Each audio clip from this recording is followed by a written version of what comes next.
কোরআন মাজিদে কতটি আয়াত আছে? ৬,২৩৬টি। কোন গাছের পাতা ঝরে না? খেজুর গাছ। খোলাফায়ে রাশিদিন কয়জন খলিফা? 4 জন। পবিত্র কোরআনের মধ্যে সবচেয়ে ফজিলতপূর্ণ আয়াত কোনটি? আয়াতুল কুরসি সূরা বাকারা 255 নম্বর আয়াত। পবিত্র কোরআনের কোন সূরাটি পাঠ করলে কবরের আযাব থেকে রক্ষা পাওয়া যাবে? সূরা মুলক। পবিত্র কোরআনের কোন সূরাটি কোরআনের 1/3 অংশের সমান? সূরা ইখলাস। পবিত্র কোরআনের কোন সূরাটি জুমার দিন বিশেষভাবে পাঠ করা মুস্তাহাব? সূরা কাহাব। হযরত মুহাম্মদ সাল্লাল্লাহু আলাইহি সাল্লামের নাম পবিত্র কোরআনে কত স্থানে উল্লেখ রয়েছে? 4 স্থানে। পবিত্র কোরআনের সর্বপ্রথম কোন সূরাটি পূর্ণাঙ্গ রূপে নাজিল হয়? সূরা ফাতিহা। সর্বপ্রথম কে কোরআন একত্রিত করেন?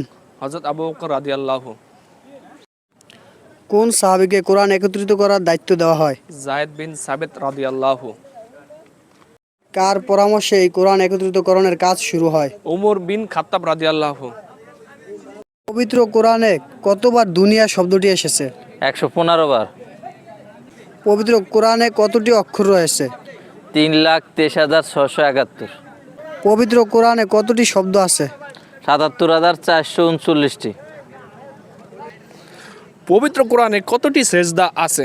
15টি। কোন সূরায় দুটি সেজদা আছে? সূরা হজ। পবিত্র কোরআনে কতবার রহমান শব্দের উল্লেখ রয়েছে? 57 বার।